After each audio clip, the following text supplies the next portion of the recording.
ஆசிரியர்கள் அனைவருக்கும் வணக்கம். பிடிபிஆர்டியினுடைய ப்ரொஃபஷ்னல் செலெக்ஷன் லிஸ்ட்டு, அதாவது தேர்வானவர்களுடைய பட்டியல் வெளியிட்டிருக்காங்க டிஆர்பி. அது என்னங்கிறத முழுசாக ஃபுல்லாக பார்க்கலாம் வாங்க.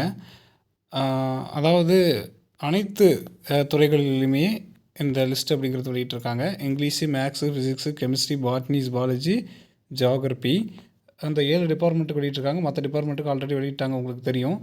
இப்போ உங்களுக்கு என்ன டிபார்ட்மெண்ட்டோ அந்த டிபார்ட்மெண்ட்டை கிளிக் பண்ணிங்க அப்படின்னா அதற்கான ப்ரொஃபஷ்னல் செலெக்ஷன் லிஸ்ட்டு தேர்வானவர்களுடைய பட்டியல் வந்து வெளியாகிருக்கு. அதே மாதிரி ஒவ்வொரு இதுக்குமே கொடுத்துருக்காங்க. ஒவ்வொரு சப்ஜெக்ட்டுக்குமே கிட்டத்தட்ட 17 பக்கம் வந்து ஃபிசிக்ஸ் டிபார்ட்மெண்ட்டுக்கு வந்து பார்த்தோன்னா இருக்குது.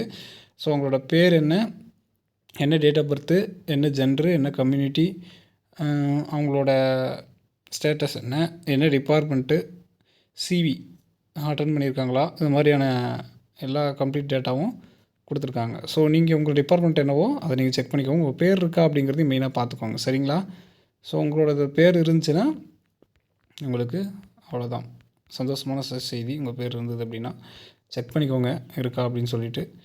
எல்லா சப்ஜெக்ட்டுக்கும் ப்ரொஃபஷ்னல் செலெக்ஷன் லிஸ்ட்டு வெளியிட்டாங்க. பணி நியமனம் அப்படிங்கிறது அடுத்த வாரத்தில் இருக்கும். அவ்வளோதான், இதுக்கு மேலே சொல்கிறதுக்கு ஒன்றும் இல்லை. ஏதாவது சந்தேகம்னா கமெண்ட்டில் கேளுங்க. இதுக்கான பிடிஎஃப் வேணும்னாலும் கமெண்ட்டில் சொல்லுங்கள், நான் உங்களுக்கு பின் பண்ணுறேன். நன்றி.